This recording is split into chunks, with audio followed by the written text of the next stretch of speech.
तो हेलो दोस्तों, नमस्कार। हम लोग क्लास 10 का जो मैथ क्लास है उसको हम लोग कवर कर रहे हैं। तो जैसा कि इसके पहले वाले वीडियो में हम लोगों ने पूरा कंटेंट को देखा था कि कौन 10th क्लास में कौन कौन सा चैप्टर है उसको हम लोग बारीक बारीक से पढ़ेंगे। तो आज का जो हमारा जो पहला चैप्टर है वो है रियल नंबर, जिसको हम लोग वास्तविक संख्या बोलते हैं। तो सबसे पहले जो हमारे पास रियल नंबर होता है उसका आप यहाँ पे देख सकते हैं, डिफिनेशन लिखा हुआ है हिंदी और इंग्लिश दोनों में। अगर आप हिंदी मीडियम से हैं आपके लिए ये वीडियो अच्छा है, आप इसको पढ़ सकते हैं। अगर आप इंग्लिश मीडियम से हैं तो भी आपके लिए ये वीडियो काफी अच्छा है, आप लोग पढ़ सकते हैं। तो दोनों मीडियम को मैं कवर करके चलूंगा ताकि आप लोग को कोई प्रॉब्लम ना हो। ठीक है, तो वीडियो में बने रहिए हमारे साथ। तो चलिए वीडियो को, जैसा कि आप देख सकते हैं यहाँ पे हमारे पास जो रियल नंबर है, रियल नंबर का जो डेफिनेशन है, the set of all rational and irrational number. यहाँ पे रेशनल नंबर क्या होता है, मान के चलिए यहाँ पे आप देख सकते हैं मैंने लिखा है P by Q. Rational number उसको बोलते हैं जो पी बाई क्यू के फॉर्म में हो, पी बाई क्यू के फॉर्म में हो लेकिन क्यू 0 के बराबर ना हो, उसको हम लोग रेशनल नंबर बोलते हैं।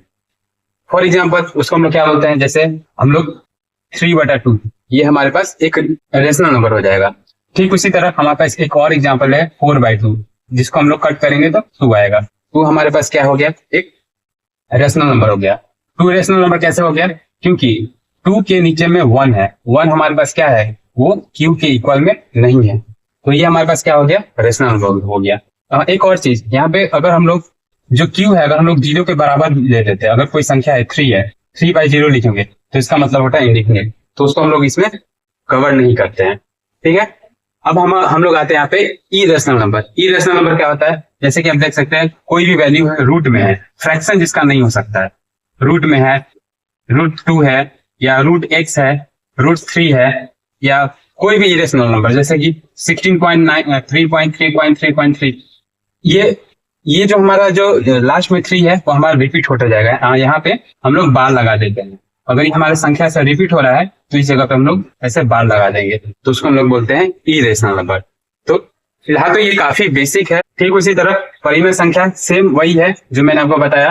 परिमेय संख्या यदि हमारे पास 3/2 के फॉर्म में हो, p/q के फॉर्म में हो, 4/2 हुआ, 8/2 हुआ, 9/5 हुआ, कुछ भी अगर हमारे पास फ्रैक्शन के फॉर्म में होता है तो उसको हम लोग परिमेय संख्या बोलते हैं। ठीक उसी तरह हमारे पास कोई भी वैल्यू है अगर रूट में हो तो उसको हम लोग अपरिमेय संख्या बोलते हैं। इस चैप्टर का ये जो रियल नंबर है ये इसका डिफिनेशन है। अब हम लोग बढ़ते हैं हर एक क्वेश्चन की तरफ। तो जो हमारे पास पहला क्वेश्चन है, हम लोग हर एक एक्सरसाइज को इसमें कवर करने वाले हैं। तो फिलहाल इस वीडियो में हम लोग सिर्फ एक्सरसाइज 1.1 को कवर करेंगे, उसके बाद नेक्स्ट वीडियो में 1.2 और इस तरह हम लोग। तो जैसे कि आप देख सकते हैं हमारे पास जो रियल नंबर का वास्तविक संख्या का जो पहला प्रश्नावली है, पहला एक्सरसाइज है, उसका पहला क्वेश्चन है जो हम आप यहाँ पे देख सकते हैं कि use Euclid division algorithm to find the HCF of. यहाँ पे 3 क्वेश्चन थे, तो अभी मैं बारी बारी से एक एक क्वेश्चन को कवर कर रहा हूँ। यहाँ पे आप देख सकते हैं हिंदी मीडियम के हिसाब से यूक्लिड विभाजन एल्गोरिथम के प्रयोग से एचसीएफ ज्ञात करना है। तो हमारे पास ये 2 नंबर है, इसको हम लोग यूक्लिड विभाजन थ्योरम के हिसाब से हम लोग एचसीएफ यहाँ पे निकालेंगे इस दोनों नंबर। तो सबसे पहले हम लोग को सबसे पहले यूक्लिड डिवीजन में क्या होता है, सबसे पहले हमारे पास जो भी बड़ा संख्या होता है, जैसे इस दोनों में जो भी हमारे पास बड़ा संख्या है उसको हम लोग ए लेंगे। ठीक है, और जो भी हमारे पास छोटा संख्या है उसको हम लोग बी मानते हैं। ठीक है, तो यूक्लिड डिवीजन एल्गोरिथम का जो फॉर्मूला होता है वो मैं यहाँ पे लिख देता हूँ। यूक्लिड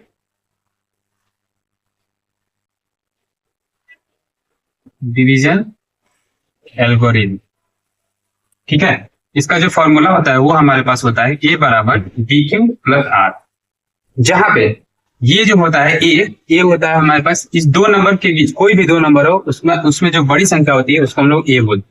तो यहाँ पे हमारे पास बड़ी संख्या क्या है 225, तो हम लोग 225 यहाँ पे लिख लेंगे। और 20 जो छोटी संख्या होती है, जो यहाँ पे हमारे पास 135 है, वो हम लोग लिख देंगे। और साथ में यहाँ पे q प्लस r है। तो अब आप यहाँ पे देख सकते हैं हमारे पास ये यूक्लिड थ्योरम है, इस पे बेस्ड हमने वैल्यू को पुट कर दिया है। यहाँ पे वैल्यू को हम लोग ने डाल दिया है, और यहाँ पे q और r इसका मान हमें अभी तक ज्ञात नहीं है, तो इसको हम लोग डिवाइड करेंगे, भाग देंगे, उसका जो भागफल होगा और शेषफल होगा उसको हम लोग यहाँ पे लिखेंगे। q हमारे पास भागफल है और r हमारे पास शेषफल है। तो चलिए हम लोग यहाँ पे डिवाइड करते हैं, भाग देते हैं और इसको हम लोग देखते हैं इसका क्या रिजल्ट आता है। तो यहाँ पे जो बड़ा संख्या है उसको हम लोग छोटी संख्या से भाग देते हैं। तो हमारे पास 135 है, उसको हम लोग भाग करेंगे सबसे पहले 1 से। तो 31 से कम 135 है, उसको हम लोग 1 से करेंगे तो 135 आएगा। और इसको हम लोग जब घटाएंगे तो हमारे पास इस दोनों को घटाएंगे तो 5 में से 5 गया 0 और 22 में से 13 गया 9। अब हमारे पास जो ये शेष फल आया, जो आप देख सकते हैं 90 हमारे पास शेष फल है। अब क्या करते हैं, जब हम लोग एचसीएफ निकालना आता है, जो शेषफल आएगा उसका जो पहला नंबर जिसे हम लोग भाग दे रहे हैं उसको हम लोग फिर से इस शेषफल से भाग देते हैं। ठीक है, यानी जो 135 है उसको हम लोग 90 से फिर से भाग देंगे। तो इसको भाग देंगे हम लोग किससे, पहले 1 से भाग करेंगे। ये हम लोग इसको घटाएंगे 90 को 135 में, तो ये 5 आया और 13 में से 9 जाएगा, ये 45 होगा। ठीक है, अब हमारे पास रिमाइंडर जो शेष वाला है वो 45 है। ये हम लोग को तब तक करना है जब तक हमारे पास रिमाइंडर कम से कम ना हो जाए या फिर 0 ना हो जाए। ठीक है, तो हमारे पास 45 है, इसको अब हम लोग 90 से भाग करेंगे। ठीक है, तो 90 का भाग करेंगे 45 से, तो 45 दूनी होता है हमारे पास 90। तो हमारे पास यहाँ पे जो शेष फल हुआ ये हमारे पास 0 हुआ, वो हमारे पास शेष आ जाएगा। ठीक है, और यहाँ पे आप देख सकते हैं बारी बारी से ये हमारा यहाँ पे ये भागफल है जिसको हम लोग कोसेंट बोलते हैं, ये भी हमारा भागफल है और ये हमारा पे भागफल है। ये मैं 3 जगह इसलिए लिखा हूं जो आपको यहाँ पे अभी मैं समझाऊंगा वो किस लिए वहां पे लिखा गया है। अब देखिए, अब हमारे पास ये जो यूक्लिड थ्योरम है यहाँ पे हमने वैल्यू डाल दिया है। ए की जगह पे 225, ये हमारे पास ए हो गया। ठीक है, ए का मान हो गया, बी का मान हो गया 135, ये हमारे पास बी का मान हो गया।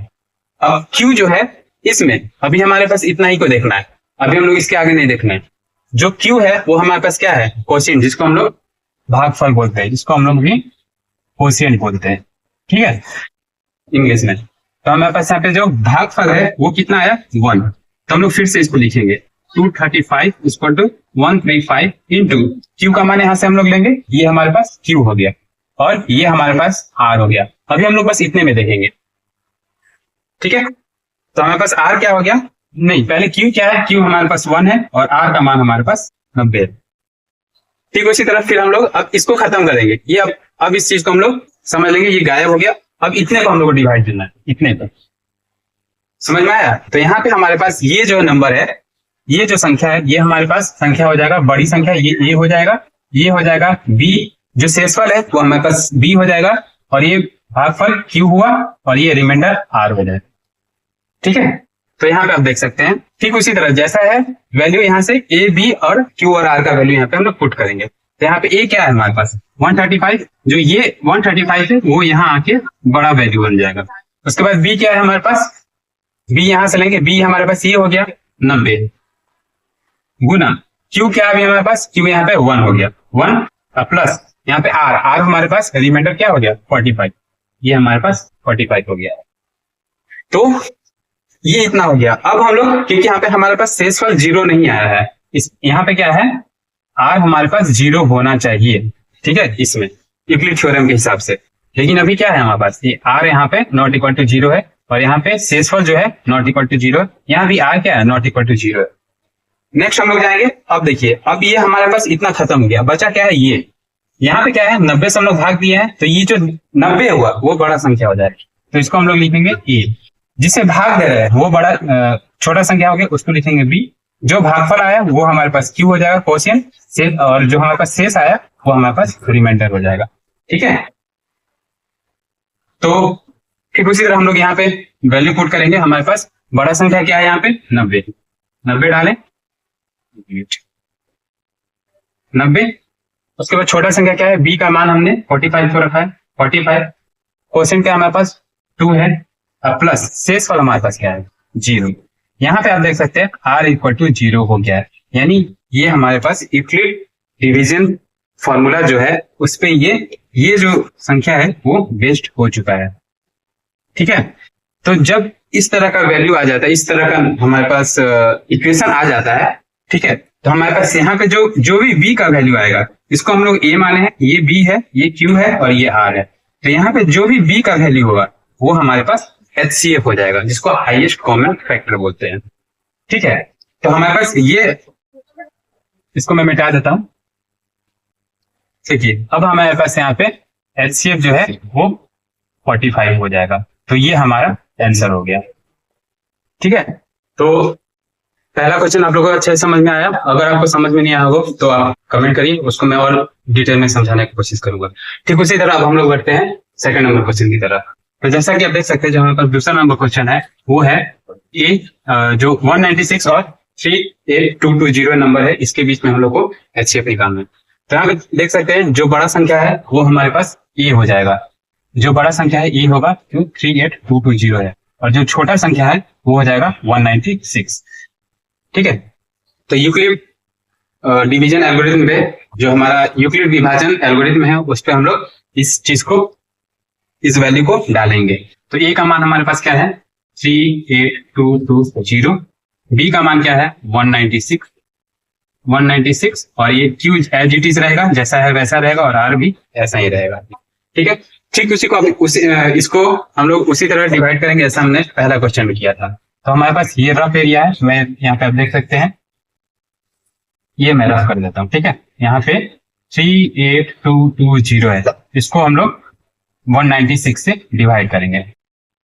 तो 196 से डिवाइड करेंगे तो हमारे पास सबसे पहले 196 से हम लोग को डिवाइड करेंगे इसमें, तो हमारे पास 196 करेंगे और इसमें हम लोग इसको माइनस करेंगे। तो यहाँ से जो हमारे पास वैल्यू आएगा वो 6 आएगा, इधर 8 हो जाएगा, 9 में से 18 जाएगा तो 8 होगा, 9 9 18, और 2 में से 1 जाएगा तो 1 आएगा। जो नेक्स्ट वैल्यू है वो यहाँ पे हम लोग डाल देंगे, 2 आएगा। अब 196 को हम लोग यहाँ से अगर 9 से भाग करते हैं तो हमारे पास जो रिजल्ट आएगा वो आएगा 1764। ठीक है, इसको हम लोग माइनस करेंगे तो 8 4 12, और उसके बाद फिर 15 में से 6 गया 9, और ये 0, ये खत्म हो जाएगा। ठीक है, यहाँ कुछ नहीं होगा, 17 में 17 गया 0। अब हमारे पास नेक्स्ट वैल्यू है 0 को हम लोग यहाँ डालेंगे, और 196 में हम लोग 196 को अगर हम लोग 5 से करते हैं तो आ जाएगा 6 5 30, और 9 बचे 45। इस तरह करके हमारे पास जो वैल्यू आएगा वो 986 आ जाएगा। तो यहाँ पे आप देख सकते हैं जो शेषफल है वो हमारे पास 0 हो। तो हमारे पास ये जो 196 है उसको हम लोग 5 से अगर डिवाइड करते हैं तो 980 आ जाएगा, और उसके बाद हम लोग डिवाइड माइनस करेंगे तो ये हमारे पास वैल्यू 0 होगा। तो हमारे पास ये जो शेष है, शेषफल हमारे पास क्या हो गया, ये 0 हो गया, इसी को हम लोग रिमाइंडर बोलते हैं। यहाँ पे भागफल क्या हो गया हमारे पास, भागफल 195, जिसको हम लोग क्यू बोलेंगे। ये हमारे पास ए का मान हो गया, ये हमारे पास बी का मान हो गया 196। तो अब जो भी हमारे पास वैल्यू आया है उसको हम लोग इस इक्वेशन में डालेंगे। ठीक है, तो यहाँ पे ऑलरेडी हमारे पास 38220 है, 196 है, और क्यू का मान हमारे पास क्या आया, भागफल आया हमारे पास 195, प्लस आर का मान हमारे पास 0, शेषफल हमारे पास क्या है 0। तो ये क्या है, यहाँ पे आर बराबर 0 हो गया। तो ये क्या है हमारे पास जो यूक्लिड विभाजन एल्गोरिथम है वो क्या हो गया, यहाँ पे वेरीफाई हो गया। ठीक है, तो अब यहाँ पे आप देख सकते हैं ये हमारे पास ए का मान है, ये बी का मान है, ये क्यू का मान है, और ये आर का मान है। तो जो भी हमारे पास बी का मान आएगा, वो हमारे पास HCF होता है, जिसको हम लोग हाईएस्ट कॉमन फैक्टर बोलते हैं। तो यहाँ पे हमारा जो HCF हुआ वो 196 हो गया, ये हमारा। तो आप देख सकते हैं ये पहला क्वेश्चन का जो तीसरा पार्ट है वो आप देख सकते हैं, जो इसमें है वो 867 और 225 है। तो इसमें हम लोग हाईएस्ट कॉमन फैक्टर निकालना है, HCF निकालना है इसका यूक्लिड विभाजन एल्गोरिथम के हिसाब से। तो हमारे पास यहाँ पे देख सकते हैं ए का मान हमारे पास क्या हुआ, आप खुद बताइए देख के, ये हम लोग किसको बोलेंगे, 867 को या 255 को। जाहिर सी बात है जो हमारे पास बड़ा है वो हमारे पास ए होगा, जो हमारे पास छोटा है वो बी होगा। तो इस दोनों में जो हमारे पास बड़ा संख्या है वो है 867। ठीक है, और जो भी छोटा संख्या है वो 225 वो हमारे पास बी में आएगा। तो अब इसको हम लोग इस फॉर्मूला पे पुट करेंगे वैल्यू को, सारे वैल्यू को हम लोग इधर डालेंगे। ए का मान क्या है 867, बी का मान क्या है यहाँ से 255, क्यू और आर ये हमें नहीं पता है, फिर हम लोग को इस दोनों को भाग देना पड़ेगा। भाग दीजिए, चलिए देते हैं। 867 है, इधर रफ कर रहे हैं हम लोग, ये एरिया जो है रफ का है। ठीक है, 255, इसको हम लोग भाग देंगे। 867 को 255 से भाग करेंगे, तो भाग करते हैं तो 3 से भाग करेंगे तो कितना होगा, 5 के 15 और 25 दिया 75 एक 76।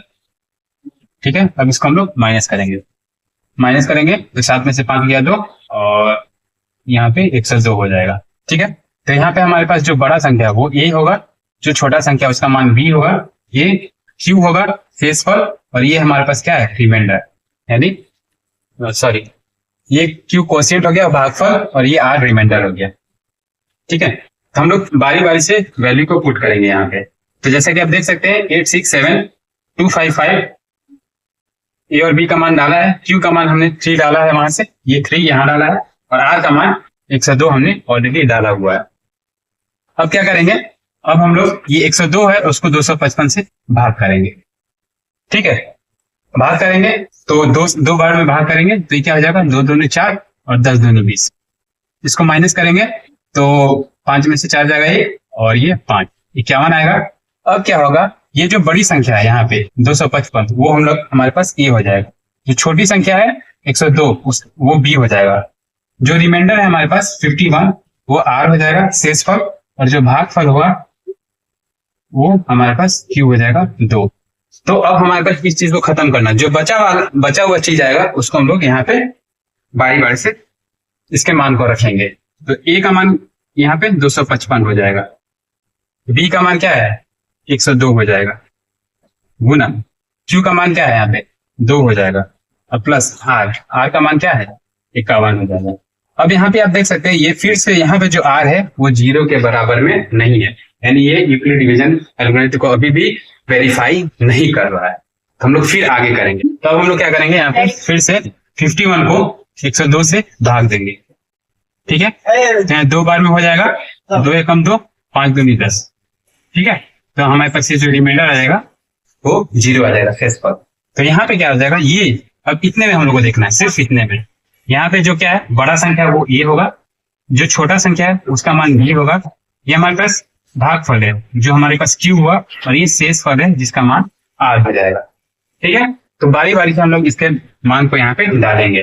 तो ए का मान क्या हो जाएगा, यहाँ पे ए का मान हमारे पास वहां से हो जाएगा 102, बी का मान क्या हो जाएगा 51, और गुना क्यू का मान क्या हुआ 2, प्लस आर का मान 0 हो गया। अब यहाँ पे आप देख सकते हैं आर बराबर क्या है 0, ये हमारे पास जो यूक्लिड डिवीजन एल्गोरिथम में है वो यहाँ पे इसको वेरीफाई कर रहा है। तो यहाँ पे जो भी हमारे पास बी का मान आएगा, ये बी है, ये ए है, ये क्यू है और ये आर है। तो जो भी हमारे पास बी का मान आएगा उसको हम लोग हाईएस्ट कॉमन फैक्टर बोलते हैं, यानी हमारे पास जो HCF निकल के आया वो क्या आया, यहाँ पे 51 आया। तो ये हमारे पास आंसर हो जाए। तो अब हम लोग बढ़ते हैं क्वेश्चन नंबर 2 की तरफ, जहाँ पे आप देख सकते हैं यहाँ पे क्वेश्चन है हमारे पास, so that any positive odd integer with the form of 6q + 1, 6q + 3, 6q + 5। ठीक है, where q is some integers. कहने का मतलब ये कि ये जो क्वेश्चन है वो कह रहा है कि दर्शाइए कि कोई भी धनात्मक विषम पूर्णांक 6q + 1 या 6q + 3 या 6q + 5 के रूप का होता है, जहां q कोई पूर्णांक है। ठीक है, तो अब हमें क्या करना है, यहाँ पे हमें ये जो धनात्मक पूर्णांक है, धनात्मक विषम पूर्णांक, इसको हमें प्रूफ करना है। क्या प्रूफ करना है, पॉजिटिव ऑड इंटीजर, इसको हमें प्रूफ करना है। तो ठीक है, तो हमारे पास इक्वेशन क्या दिया हुआ है, ये हो जाएगा a = 6q + 8। ये हमारे पास यूक्लिड डिवीजन के हिसाब से हम लोग यहाँ पे क्या मानेंगे, b का मान हमारे पास क्या हो जाएगा, b = 6 हो जाएगा। ठीक है, और हमें अब क्या करना है, जहां जहां r है, जो यहाँ पे शेष है, उसमें हम लोग मैक्सिमम कितना रख सकते हैं वैल्यू, 0 रख सकते हैं, 1 रख सकते हैं, 2 रख सकते हैं, 3 रख सकते हैं, 4 रख सकते हैं, या 5 रख सकते हैं। 6 के ऊपर हम लोग इसमें r का मान नहीं रख सकते हैं। ठीक है, तो बारी बारी से हम लोग r के वैल्यू इसमें पुट करेंगे, r का मान इसमें डालेंगे और देखेंगे क्या रिजल्ट आता है। तो ठीक है, तो डालते हैं, जैसे a = 6q + r। ठीक है, अब हम लोग यहाँ पे a पे पहले r का मान हम लोग यहाँ पे 0 डालेंगे, r का मान 0 डालें। ठीक है, r बराबर 0। तो यहाँ पे जो वैल्यू आया वो क्या आया, हमारे पास 6q आया। 6 जो फैक्टर है वो 6 का है। 6 मतलब क्या हो गया, वो सम संख्या हो गया। सम मतलब इवन नंबर, ठीक है। अब नेक्स्ट है हमारे पास a equal to 6q plus r।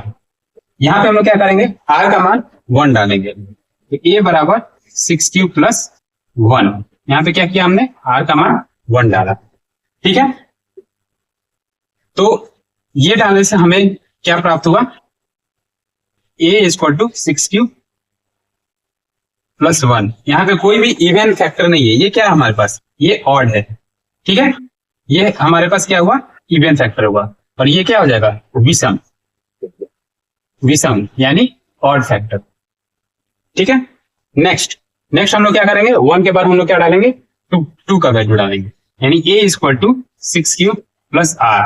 यहाँ पे r का मान हमें क्या डाला, हमें क्या डालना है, 6q प्लस r का मान हमें 1 डाल चुके हैं, अब हमें 2 डालना है, ठीक है। r का मान हमने 2 डाला। अब क्या करेंगे, हम लोग यहाँ पे 2 यहाँ से कॉमन लेंगे, a equal to 2 3q plus 1। तो ये हमारे पास 2 का फैक्टर है, यानी सम संख्या आ गया, ठीक है। ये हमारे पास सम संख्या आ गया, तो इसको हम लोग इवन नंबर बोलेंगे, इवन का फैक्टर बोलेंगे, क्योंकि 2 हमारे यहाँ पे कॉमन आया। नेक्स्ट हमारे पास a equal to 6q plus r। r का मान अब हमें क्या डालना है, हम लोग यहाँ 2 तक डाल चुके हैं, नेक्स्ट हमें r का मान क्या डालना है, 3। तो r a equal to 6q plus 3, यहाँ पे r का मान हमने 3 डाला, ठीक है। तो अभी हम लोग क्या करेंगे, यहाँ पे 3 कॉमन लेंगे, तो क्या हो जाएगा 2 प्लस 1। तो यहाँ पे जो हमारा ये a का मान आया वो 3 का फैक्टर है, यानी ऑड नंबर है, तो ये हम लोग विषम संख्या बोलेंगे, तो इसको हम लोग ऑड बोलेंगे, ऑड का फैक्टर, ठीक है। नेक्स्ट है हमारे पास 4, a equal to 6q plus r। यहाँ पे a equal to 6q plus r का मान हम लोग 4 डालेंगे, ठीक है। कॉमन लेंगे, a इक्वल टू 2 का कॉमन लिया, 3q प्लस 2। ये हमारे पास क्या है, 2 का फैक्टर है, यानी सम है, सम। अब इसको हम लोग इंग्लिश में क्या बोलेंगे, इवन, ठीक है। नेक्स्ट हमारे पास r का मान हम लोग लास्ट है जो 5 रखेंगे, a equal to 6q plus r, a equal to 6q plus 5। यहाँ पे r का मान हमने क्या रखा, 5, तो a इक्वल टू हो जाएगा हमारे पास 6q प्लस 5। जो हमारे पास जो a वैल्यू आएगा वो क्या होगा, विषम संख्या में आएगा, ठीक है। इसी को हम लोग ऑड बोलेंगे। तो अब हम लोग यहाँ पे आप देख सकते हैं हमारे पास ये वैल्यू, हमारे पास आप देख सकते हैं ये वैल्यू, ये वैल्यू और ये वैल्यू और ये वैल्यू, तीनों आप देखें तो ये वैल्यू विषम है, ये वैल्यू विषम आया और साथ में ये वैल्यू विषम आया। तो इस तरह ये प्रूफ हो गया कि हमारे पास जो 6q प्लस 1 है, 6q प्लस 3 है और 6q प्लस 5 है, वो एक विषम धनात्मक पूर्णांक है, ठीक है। तो ये इस तरह हम लोग यहाँ पे हेंस प्रूफ कर सकते हैं, हेंस प्रूफ। तो ये है इसका सॉल्यूशन। तो अब बढ़ते हैं हम लोग नेक्स्ट क्वेश्चन, हम लोग बढ़ेंगे तीसरे नंबर क्वेश्चन की तरफ। तो फिलहाल मैं अभी क्वेश्चन यहाँ पे लिख नहीं रहा हूँ क्योंकि काफी टाइम लग जाएगा, तो वो आपको क्वेश्चन जो है स्क्रीन पे दिख जाएगा। तो फिलहाल मैं क्वेश्चन यहाँ पे पढ़ देता हूँ और उससे हम लोग उसका सॉल्यूशन करेंगे। तो क्वेश्चन हमारे पास है कि जो 3rd नंबर क्वेश्चन है, पहले इंग्लिश मीडियम वालों के लिए मैं पढ़ देता हूँ। An army contingent of 616 member, total कितने मेंबर है, 616 मेंबर है, ठीक है। Members is to march behind an army band और 32 मेंबर्स इन ए पैरेड, ठीक है। कोई पैरेड है उसमें कितने हैं, 32 मेंबर्स है, ठीक है। The two groups are in the march in the same number of column, what is the maximum number of column in which they can march, ठीक है। कहने का मतलब है कि किसी पैरेड में 616 सदस्यों वाली एक सेना है, आर्मी की टुकड़ी है। आर्मी को टुकड़ी को 32 सदस्यों वाले एक आर्मी बैंड के पीछे मार्च करना है, ठीक है। दोनों समूहों को समान संख्या वाले स्तंभों में मार्च करना है। उन स्तंभों की अधिकतम संख्या क्या है जिसमें वे मार्च कर सकते हैं। तो हमें क्या निकालना है, यहाँ पे maximum number of columns, in which they can mark. Total हमें अधिकतम स्तंभों की संख्या ज्ञात करनी है। क्या ज्ञात करना है हमें? Maximum number of columns. ठीक है, तो चलिए इसको हम लोग सॉल्व करते हैं। ठीक है, तो ये हमारे पास क्वेश्चन है कि किसी पीरियड में 616 सदस्य है, आर्मी की टुकड़ी को 32 सदस्यों वाले आर्मी के बैंड के पीछे इसको लगाया जाता है और उसमें अधिकतम स्तंभों की संख्या हमें ज्ञात करना है, मैक्सिमम नंबर ऑफ कॉलम्स हमें फाइंड करना है। तो यहाँ पे देख सकते हैं, यहाँ पे हमारे पास दो नंबर दिए गए हैं, एक 616 और एक 32। तो दोनों में जो बड़ी संख्या है वो कौन सी है? 616 है। जो बड़ी संख्या है उसको हम लोग ए मानेंगे और छोटी संख्या को बी मानेंगे। अब हम लोग यूक्लिड डिवीजन एल्गोरिथम का यूज करेंगे। किसका यूज करेंगे? यूक्लिड विभाजन एल्गोरिथम। ठीक है, तो हमारे पास फॉर्मूला होता है, फॉर्मूला क्या होता है? A is equal to B Q plus R. Okay, यहाँ पे ए का मान हमारे पास क्या है? ए का मान 616 है, बी का मान हमारे पास 32 है, क्यू और आर हमें पता नहीं है, तो हमें फाइंड करना है। तो फाइंड करने के लिए क्या करेंगे? हम लोग भाग देंगे 616 को 32 में भाग देंगे, तो क्या हो जाएगा? 32 से कम 32, इसको माइनस करेंगे, 2 में से 9 गया, 9 2 11 और 5 में से 2 गया, 5 में से 3 गया 2। ठीक है, और ये 6। अब क्या करेंगे हम लोग? 9 से इसको डिविजिबल करेंगे, तो 9 दूनी 18, 9 तिया 27, ठीक है 28। ओके, तो ये हमारे पास 8 क्या हो जाएगा? 16 में से 8 जाएगा 8, 8 हमारे पास क्या हो जाएगा? शेषफल हो जाएगा। ठीक है, तो ये हमारे पास यहाँ पे क्या है? ये ए का मान है, ये बी का मान हुआ, ये हमारे पास भागफल क्यू हुआ और ये हमारे पास शेषफल आर हुआ। सबका मान हम लोग यहाँ पे डालेंगे। तो ए का मान 616, बी का मान 32, आर का मान 19 प्लस आर का क्यू का मान 19 और आर का मान 8। ठीक है, तो अभी हमारे पास क्या है? यूक्लिड विभाजन बोलता है कि r बराबर 0 होना चाहिए। यहाँ पे r बराबर हमारे पास नॉट इक्वल टू 0 है। क्यों? क्योंकि यहाँ पे 8 है। नेक्स्ट, अब हम लोग क्या करेंगे? इसको भाग देंगे, 32 को 8 में भाग देंगे। ठीक है, तो ये डायरेक्टली हमारे पास 8 चौका 32, तो हमारे पास ये शेषफल 0 आ जाएगा। तो यहाँ पे क्या है? अब इसमें हम लोग देखेंगे, इसमें बड़ी संख्या a हो गई 32, छोटी संख्या क्या है? b 8, यहाँ हमारे पास q कोशिएंट जिसको हम लोग भागफल बोलते हैं 4 हो जाएगा और r हमारे पास रिमाइंडर यानी शेष 0 हो जाएगा। तो इसको हम लोग लिखेंगे, वैल्यू पुट करेंगे, a बराबर 32, b का मान हमारे पास 8, q का मान क्या हुआ? 4 और r का मान 0, जहाँ पे r बराबर 0 है। तो ये हमें यूक्लिड विभाजन थ्योरम से हमें ये सिद्ध हुआ कि a का मान क्या है? 32, b का मान 8, q का मान 4 और r का मान 0। तो हमारे पास यूक्लिड विभाजन एल्गोरिथम के हिसाब से जो HCF है, जो हाईएस्ट कॉमन फैक्टर है, जो हमारे पास मैक्सिमम नंबर ऑफ कॉलम्स या अधिकतम स्तंभों की संख्या जो फाइंड कर रहे थे, वो आएगा हमारे पास 8 और यही हमारे पास। तो अब हम लोग बढ़ते हैं चौथा नंबर क्वेश्चन की तरफ। तो जो चौथा नंबर क्वेश्चन है वो आपको स्क्रीन पे दिख रही होगी। जो क्वेश्चन है हमारे पास वो बोल रहा है कि use Euclid's division lemma to show that the square of any positive integer is either the form of 3m और 3m + 1।